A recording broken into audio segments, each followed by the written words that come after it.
AIDS itu penyakit yang disebabkan oleh virus. Kalau panjangan aslinya sih nggak tahu, tapi biasa sih teman-teman bilangnya akibat itu ya dimasukkan sembarangan. AIDS itu penyakit yang belum bisa disembuhin sampai sekarang. Tapi bukan berarti orang yang kena AIDS itu melakukan hal-hal yang nggak senonoh. Bisa jadi dia ya karena nolongin orang yang kena AIDS itu dia kena jadinya. HIV itu penyakit kelamin. X logonya itu pakai pita warna merah.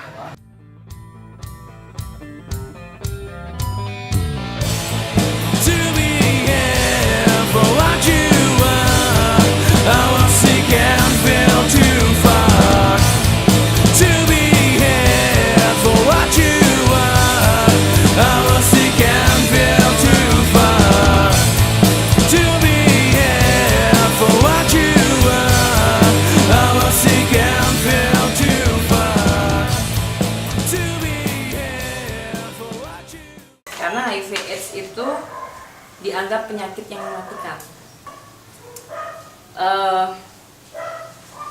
Begitu menakutkan bagi masyarakat itu. Jadi orang-orang yang terinfeksi juga dapat stigma dan diskriminasi. Itu tidak seperti penyakit lainnya yang juga sama-sama kronis. Dan ditambah lagi informasi-informasi yang didapatkan oleh masyarakat yang berseliweran yang tidak bertanggung jawab, itu yang membuat HIV itu begitu menyeramkan, apalagi ditambah gambar-gambar yang sebetulnya tidak dibutuhkan dalam memberikan penjelasan bahasa masyarakat. Nah, dengan adanya seperti itu ditambah pengetahuannya kurang pas, sehingga penyakit ini kelihatannya menyeramkan di mata masyarakat. Tidak tahu tapi sok tahu, tidak tahu tapi tidak mau cari tahu. Ketidakpedulian itu yang membuat masyarakat jadi terlihat kejam ya.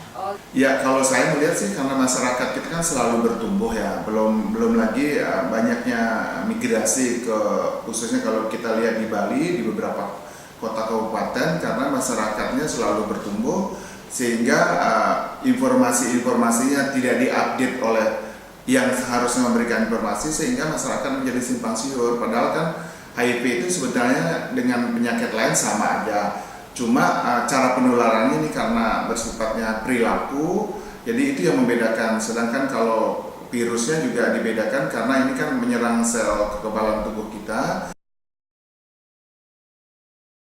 Melakukan hubungan seksual yang beresiko dengan berganti-ganti pasangan tanpa menggunakan kondom, lalu penggunaan jarum suntik yang tidak steril dan digunakan secara bergantian seperti itu. Jadi penularan HIV itu begitu cepat dan dampaknya sangat luas.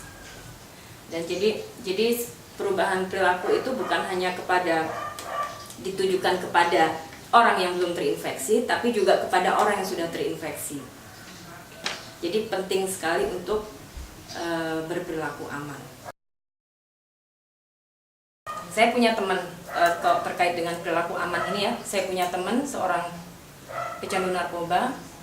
Dia masih aktif, dulunya masih aktif, dan dia selalu menggunakan jarum suntik yang steril.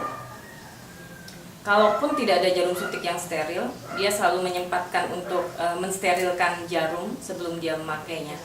Sampai hari ini dia tidak terinfeksi HIV. Itu salah satu bukti bahwa berperilaku aman itu sangat penting. Satu lagi, ada juga seorang pekerja seks yang dia selalu berperilaku aman, artinya ketika berhubungan seksual dengan tamu itu dia selalu menggunakan kondom dan dia berani nolak.